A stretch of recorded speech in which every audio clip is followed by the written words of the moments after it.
que era muito comum na época, acabou que ganhou esse apelido de voto de cabresto. Além de ter o coronelismo, além de ter esse voto de cabresto, tinha também outra prática muito comum nesse período, foi a chamada política de governadores. O que acontecia nessa política de governadores? Por meio dela, os governantes estaduais garantiam em seus estados a eleição de deputados e senadores que fossem favoráveis ao governo federal.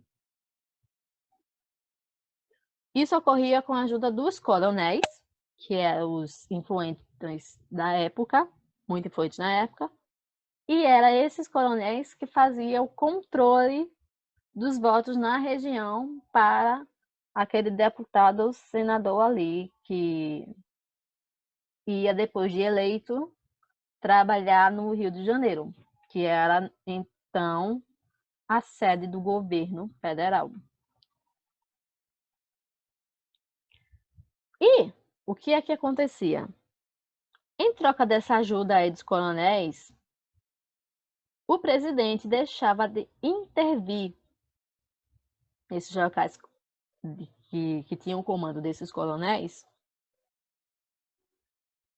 e fazer que o próprio coronel tivesse um maior poder nas oligarquias da região. Gente. Bom, mas para poder manter essa forma de política, de ter o coronelismo, ter o voto de cabresto, houve a criação de um órgão subordinado ao presidente do Estado, chamado Comissão de Verificação, que tinha como função dar a palavra final sobre a posse dos deputados e senadores eleitos, aqueles que fossem da oposição. Se o candidato que foi eleito numa determinada região não fosse com as mesmas ideias que os governadores, eles poderiam sofrer a degola, ou seja, não poderia ocorrer o não empossamento dessa pessoa que foi eleita. Por exemplo, como é que não ocorria? Simplesmente inventavam lá um crime ou alguma acusação de ele ser de fraude eleitoral, de ele ter ganhado a eleição porque fraudou os resultados. Ai, que legal, minha gente. São essas coisas do Brasil que eu gosto, viu? Só que não. Espero que vocês tenham compreendido melhor como é que funciona, tá? Eu vou passar para mais adiante. Como eu falei para vocês, a explicação vai ser de modo breve. E eu vou falar muitos termos aqui para vocês, mas a gente vai fazer exercícios para poder, tanto de aplicação como de fixação, que eu vou postar pelo Google Classroom para vocês entenderem melhor e compreender esse assunto. Bom, durante a República e Oligarquia, teve algumas coisinhas. Entre elas, o que a gente conhece como o governo do café com leite. Aí eu achei, professor, não é República Oligárquica? Não é o governo dos coronéis?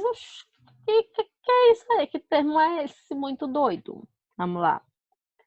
No início dessa República Brasileira, São Paulo e Minas Gerais representavam as principais forças econômicas do país. Os paulistas eram responsáveis pela maior parte da produção do café. Já os mineiros eram responsáveis pela criação do gado leiteiro. E esses dois produtos eram o que mais saía de modo econômico aqui no Brasil. Ambos eram estados populosos e tinham o maior número de eleitores do país. O que foi que ocorreu nessa política café com leite? Deixa eu voltar para o primeiro slide para vocês pegarem. Se lembra que eu comentei aqui que nesse primeiro slide o primeiro presidente eleito após a saída de Floriano Peixoto foi Prudente de Moraes? E no que eu comentei, Prudente de Moraes era um cafeicultor paulista. Para ele sair como nome de candidato a presidente e ganhar o título de presidente da República, houve um acordo político entre o PRP, que era o Partido Republicano Paulista, e o PRM, que é o Partido Republicano Mineiro, durante a corrida presidencial, durante as eleições. Com esse acordo político, eles fizeram o seguinte: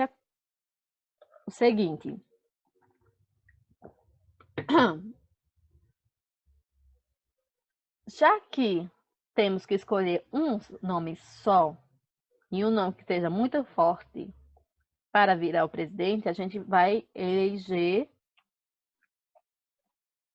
esse aí. Vamos lançar a candidatura de Prudente de Moraes. Prudente de Moraes tinha contatos tanto no PRP como no PRM. Quando os dois se juntou nesse acordo político aí, e ele saiu a candidata presidencial, uma das outras partes desse acordo de ter o apoio do PRP e do PRM era de que a cada 4 anos ia ter um novo candidato de uma determinada região. Ia ter um candidato de São Paulo e depois de 4 anos iria ter um candidato de Minas Gerais. E ambos, ali o PRP e o PRM, iriam se unir nesse acordo político para lançar o nome do presidente. A presidente, desculpa. E foi isso que ocorreu. O primeiro nome lançado foi Prudente de Moraes,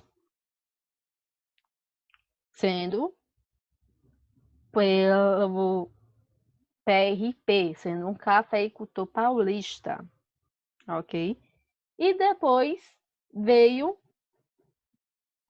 após 1894, quer dizer, 1898, desculpa, gente, foi lançado o nome de Campos Sales. E ele era um produtor de gado. Aí, já a política do café com leite sendo lançada. Enfim. E o que foi que ocorreu? Essa política do café com leite, como foi que ficou conhecido, já que a cada 4 anos uma pessoa de São Paulo que é responsável pelo café e outra que é agricultor ou pecuarista mineiro, então ficou conhecido isso, café com leite, a mistura da política do café com leite. Um ano seria o café, que era o termo dado para os paulistas por conta de serem produtores do café, e o outro ano seria lançado os produtores de gado. Gado, leite, café. Opa, café com leite. Olha, ótima combinação, gente. Quem é que não gosta de um cafezinho com leite? Então é isso que ocorre. Vou passando mais adiante e a gente já daqui a pouco sim encaminhando para o final desta aula. Vamos falar sobre a política econômica naquele momento da política do café com leite. Bom, os governos oligárquicos, que eram esses pequenos grupos de maior influência, defendiam um Brasil importador de produtos industrializados e exportador de gêneros agrícolas, principalmente o café. Eles queriam fazer com que o Brasil cada vez mais fosse conhecido. E eles fizeram que eles fossem conhecidos por meio da agricultura que era realizada aqui no país. Ao contrário do que os presidentes Deodoro e Floriano tinham em mente, porque Deodoro e Floriano achavam que queriam que o Brasil fosse conhecido fora daqui por promover a industrialização. Já os governos oligárquicos não queriam que o Brasil fosse reconhecido por conta da industrialização, e sim por conta dos seus produtos importados ou exportados, tá?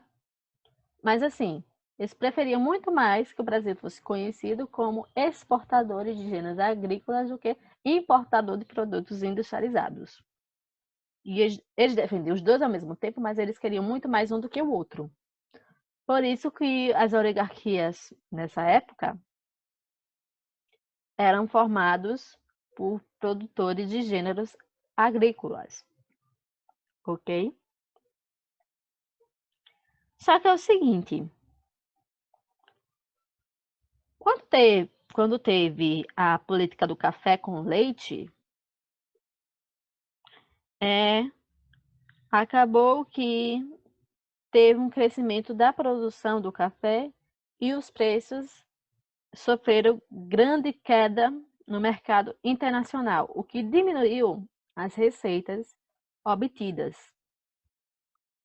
Durante o governo de Prudente de Moraes, que foi o primeiro político eleito pelo café com leite, a situação acabou se agravando com muitas crises e instabilidades social, tá?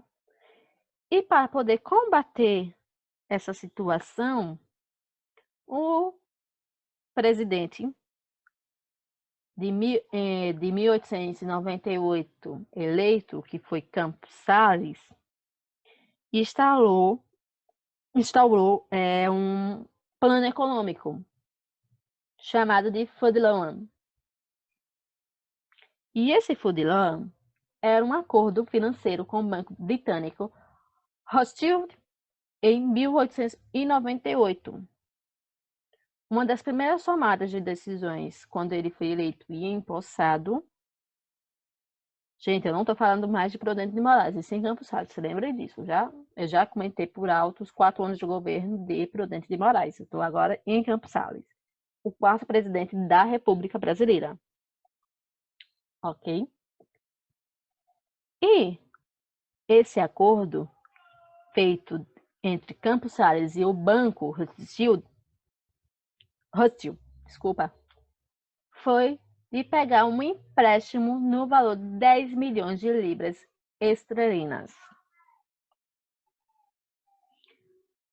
Mas, para poder pegar esse empréstimo e injetar na economia brasileira, Campos Salles deu a garantia das rendas das exportações do governo, lembrando que o Brasil era um dos maiores exportadores de gêneros agrícolas nesse período. E ele também garantiu que com esse empréstimo feito no banco, ele iria conseguir equilibrar as contas públicas no momento que estavam muito drásticas, estava muito difícil de lidar com elas.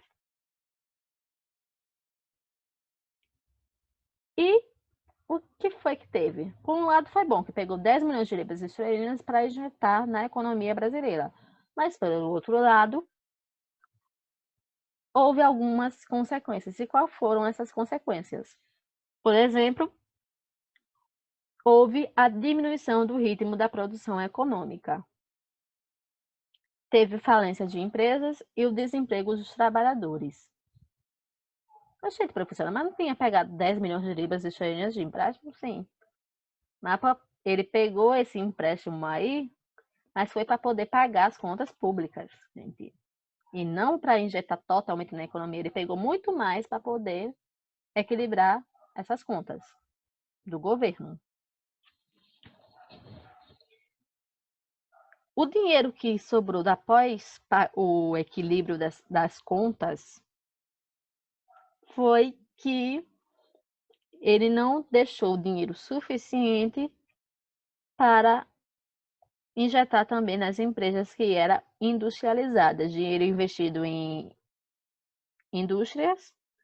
A economia vai gerar cada vez mais, vai gerar mais trabalho, mas o que acarretou foi que houve a falência, porque o dinheiro injetado na indústria não foi o suficiente nesse período, já que as exportações tinham dado uma decaída. E as exportações dependiam muito do mercado internacional, então acabou que caiu aí. Tá, gente? Passando aqui adiante. Além de ter pegado esse empréstimo, além de ter essas causas aqui de diminuição de produção econômica, das falências, desemprego, foi necessário que Campos Salles não conseguiu manter a sua palavra e obteve novos empréstimos externos. Uma das decisões, além de ter obtido, além daqueles 10 milhões iniciais, além de pegar novos empréstimos para ver se conseguia tirar o Brasil do que estava indo para o fundo do poço ali, foi que Campos Salles decidiu suspender o pagamento da dívida externa por 13 anos. Aí eu chego, professora. 13 anos, 13 anos. Ele suspendeu o pagamento dessa dívida gerada por novos empréstimos. Além disso, houve a fixação das rendas da alfândega do Rio de Janeiro como garantia aos banqueiros internacionais. Chegou um momento ali do governo de Campos Salles que tinha muita empresa, que tinha muito produto que não era do Brasil, não ficava no Brasil, ia para fora do país. Ou, melhor dizendo, muitas das rendas que eram da alfândega acabou indo para as mãos de pessoas de fora e não ficando aqui. Com o dinheiro não ficando aqui, não tem como investir em outras decisões e investir na indústria nem na importação ou na exportação. Tudo que era produzido nesse período do governo de Campos Salles ia com tudo para fora do país e o Brasil não tinha esse retorno. Porque muitas vezes que esses produtos saíam daqui do Brasil por conta dessa fixação de renda, por conta que era garantia desses produtos para pagar os banqueiros. E iria emprestando dinheiro que Campos Salles queria. Aí tá, você vai, eu empresto. Mas me dê isso tudo aí. E eu não vou pagar mais nenhum conto a mais. Você quer esse valor aqui, eu vou te dar o valor que você está querendo. Mas você vai me dando isso, que normalmente esses banqueiros exigiam um alto valor de produtos, ou um alto valor de monetário. E quando os banqueiros iam fazer todas as contas que o governo tinha pegado de dinheiro emprestado, aí, eu não vou pagar mesmo. Eu não vou nem diminuir, porque o que está me devendo é muito mais do que ele está me pagando. Entendeu? Então, só o barco começou a afundar. Além de ter essas causas aí, esse empréstimo consolidado e desses empréstimos externos, Campos Salles fez outra promessa do governo, que era combater a inflação, que ele não tinha conseguido manter, tá, gente? Ele fez várias promessas para ver se tirava o Brasil do buraco nesse período e não tinha conseguido cumprir nem um terço do prometido. Mas, em compensação, Campos Salles também previu a redução de despesas e o aumento dos impostos.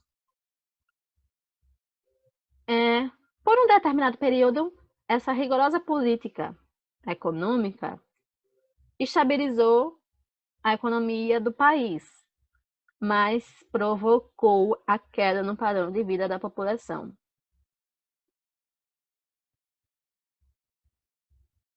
E foi isso que ocorreu.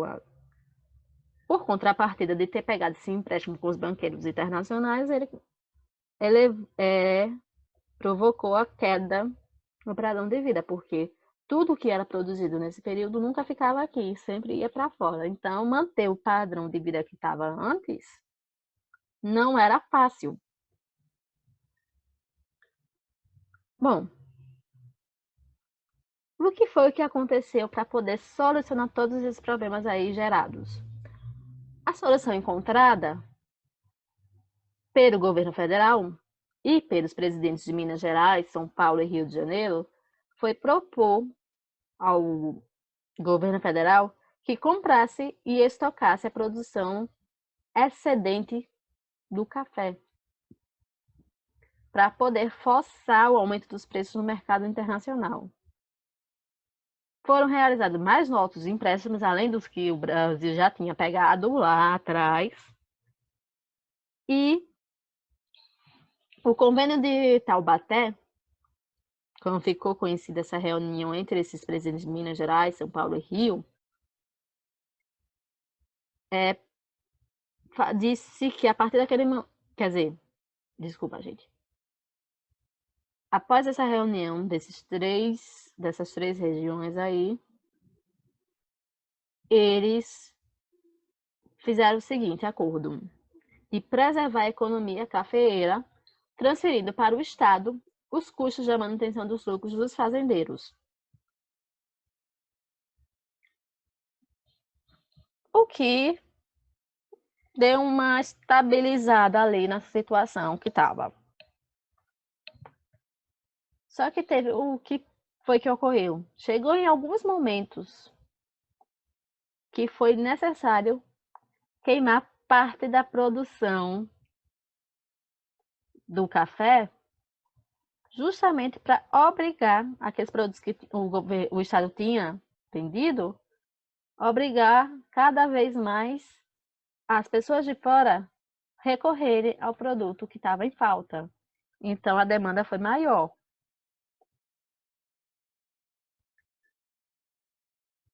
E é o único momento que a República Oligárquica teve que perdeu essa centralidade aí na política econômica foi durante a Primeira Guerra Mundial, que ocorreu em 1914 até 1918. Por quê, professora? Só foi nesse momento, depois desse convênio de Taubaté, que o Brasil perdeu a centralidade que tinha ganhado. Bom, como não tinha mão de obra suficiente, porque a mão de obra estava na guerra, lá, e a procura também por produto que normalmente era feito muito mais pelos homens e não por mulheres, então ele acabou que as vendas externas de café caíram e a dificuldade de importação de bens de consumo estimulou a indústria brasileira, que precisou abastecer o mercado interno com os produtos que antes eram adquiridos na Europa e nos Estados Unidos. Bom, já se encaminhando, saindo da política econômica interna, indo para a política econômica externa e já se encaminhando para o final da nossa aula de hoje. O governo federal acabou atuando ao lado de outros países para incentivar a vinda de imigrantes para trabalhar nas lavouras. Um exemplo que a gente tem um exemplo cinematográfico que a gente pode pegar sobre esse período que ocorreu aqui no Brasil, quem quiser depois verificar ou se por acaso já assistiu na Rede Globo de televisão, tem algumas coisinhas que eles fazem que puxa muito a história pro lado político, que dá para você ter um olhar melhor para isso. Existe uma novela, acho que foi feita nos anos 2000, por aí, mais ou menos, não recordo o ano exato, que trata justamente desse período onde veio esses imigrantes para trabalhar nas lavouras brasileiras. Esse nome dessa novela aí que eu tô querendo falar para vocês podem verificar no YouTube depois algumas ceninhas sobre essa chegada desses imigrantes. O nome da novela é Cosa Nostra. Ele retrata de modo muito ali fiel a essa chegada desses imigrantes. Como foi que se deu?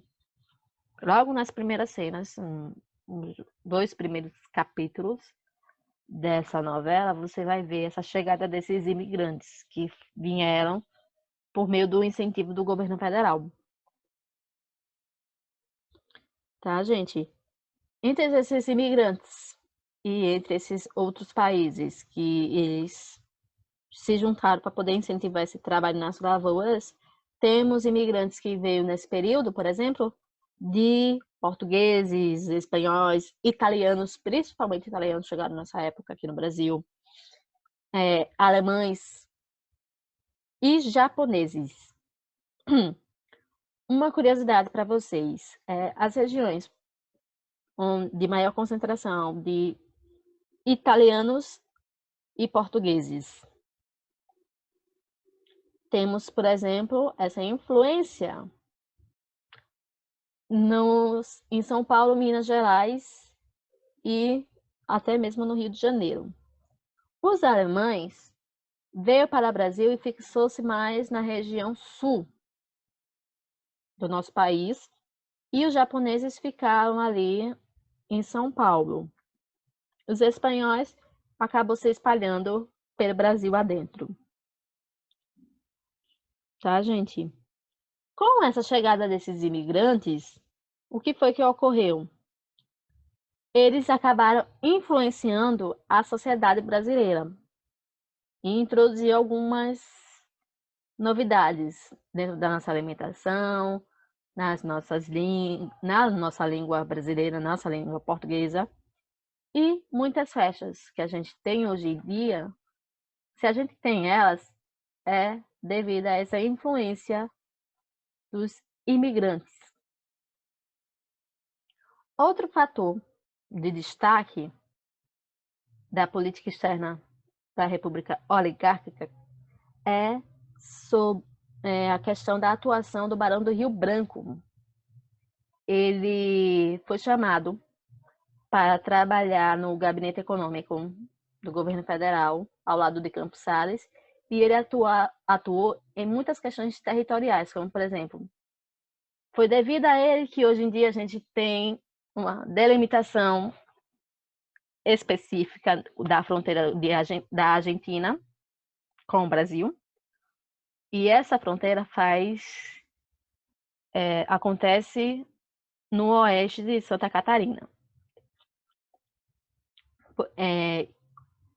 Essa divisão do Brasil, expansão do Brasil e divisão, consequentemente, do nosso país com a Argentina, ocorreu em 1895. Também temos, em 1900, Barão do Rio Branco conseguiu fazer o limite territorial, a expansão territorial brasileira entre o Amapá e a Guiana Francesa, lembrando que o Amapá fica para o lado norte do nosso país hoje em dia, tá? Na região mais puxando por norte. Tivemos a incorporação do Acre, que não era antes do Brasil, ao território nosso agora, pelo Tratado de Petrópolis. Essa área do Acre pertencia originalmente à Bolívia e ela foi incorporada devido ao trabalho de seringueiros desde mais ou menos 1880 ali que trabalhava nessa região. Então, para o que foi o que era produzido em 1880 até 1903, quando houve a incorporação, não ficava para o Brasil. Eles tinham que dividir entre o Brasil e Bolívia. Hoje em dia, essa região, com a produção dos seringais, fica fazendo parte da economia brasileira. Em 1903, teve essa incorporação do Acre, que antes pertencia à Bolívia, ao Brasil. Como vocês podem ver aí, se pegar, puxar o mapa na cabecinha de vocês, vocês estão vendo que o Brasil está cada vez maior. E o último, a atuação de Barão do Rio Branco, para poder fechar aqui com chave de ouro, Barão do Rio Branco conseguiu, em 1904, definir limites com os ingleses do atual estado de Roraima e a Guiana. 1904 foi quando ocorreu aí essa expansão com tudo do nosso país e a anexação territorial que hoje a gente tem hoje. Já foi estabelecida aí as fronteiras do atual Brasil. Ok, gente? Bom, a gente fica por aqui hoje.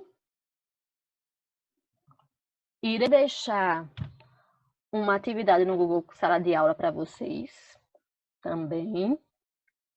E a entrega dessa atividade, vocês vão ter que me entregar até quarta-feira, dia...